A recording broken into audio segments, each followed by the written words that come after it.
Boa tarde, turma. Tudo bem com vocês? Eu espero que sim. Vamos a mais uma aula de ciências, continuando o nosso tema reprodução, certo? E o conteúdo está lá no nosso livro, nas páginas 52 a 54, ok? Quem puder acompanhar. O tema de hoje é reprodução em répteis e em aves. Vamos dar início. A reprodução em répteis. A independência da água para a reprodução está relacionada com o surgimento do ovo amniótico. Diferentemente dos ovos dos peixes e dos anfíbios, o ovo amniótico tem uma casca que protege o embrião.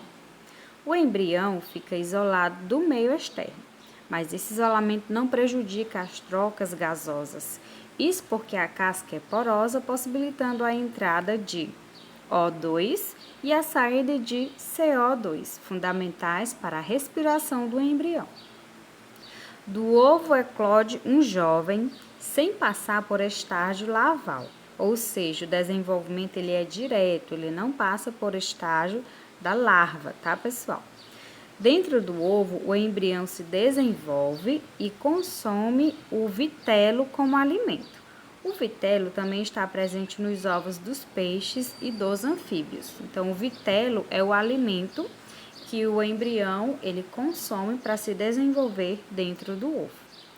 O isolamento do embrião no interior do ovo com a casca veio associado ao surgimento de uma estrutura chamada âmnion, que delimita uma cavidade cheia de líquido, a cavidade amniótica, no interior da qual o embrião se desenvolve.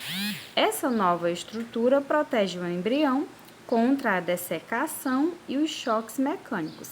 Então, o âmnio é essa estrutura que permite que o embrião se desenvolva dentro do ovo, tá, pessoal? Então, esse desenvolvimento dentro do ovo, ele surgiu a partir dessa estrutura chamada âmnio.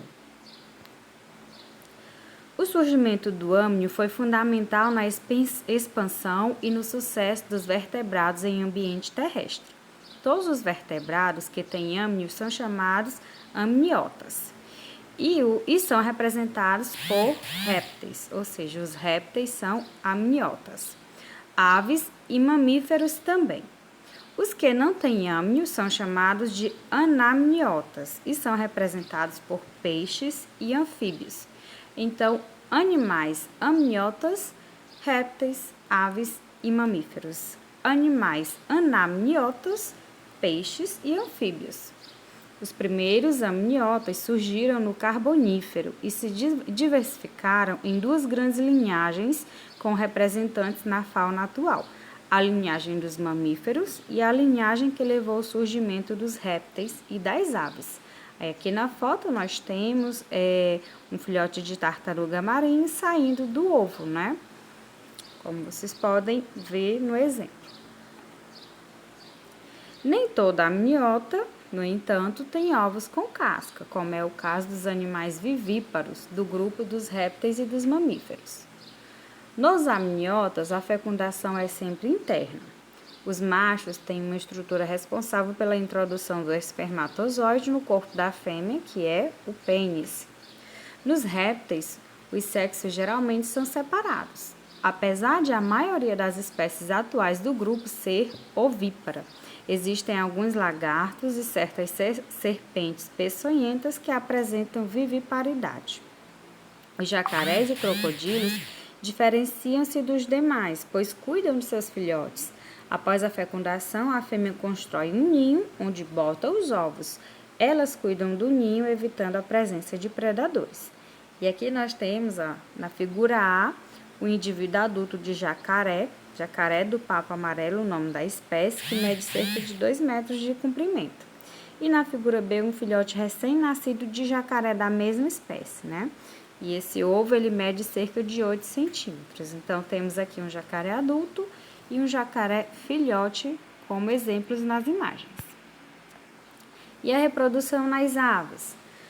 A evolução das aves está relacionada ao surgimento de características que proporcionam a capacidade de voar.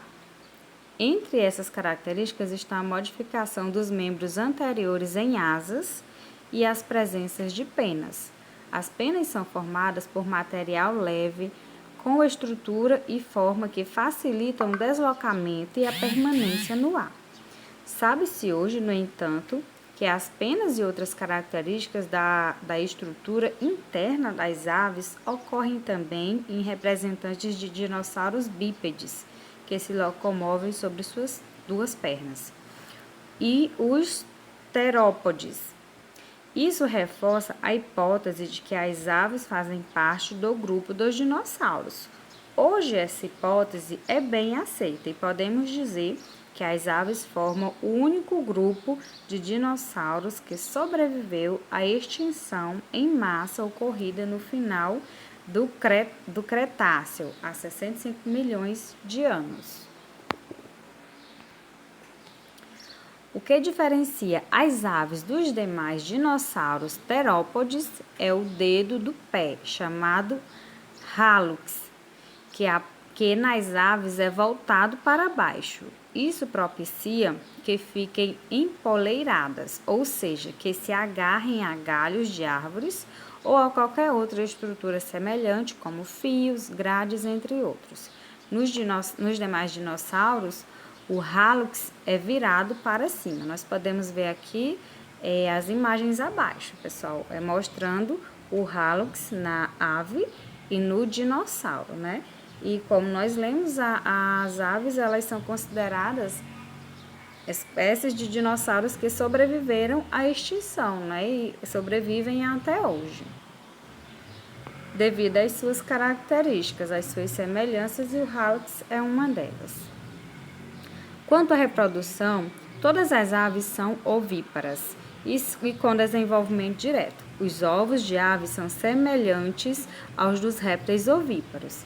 Na maior parte das espécies de aves, o pênis surge como um vestígio durante alguns dias após a eclosão do ovo, quando se pode determinar o sexo do animal.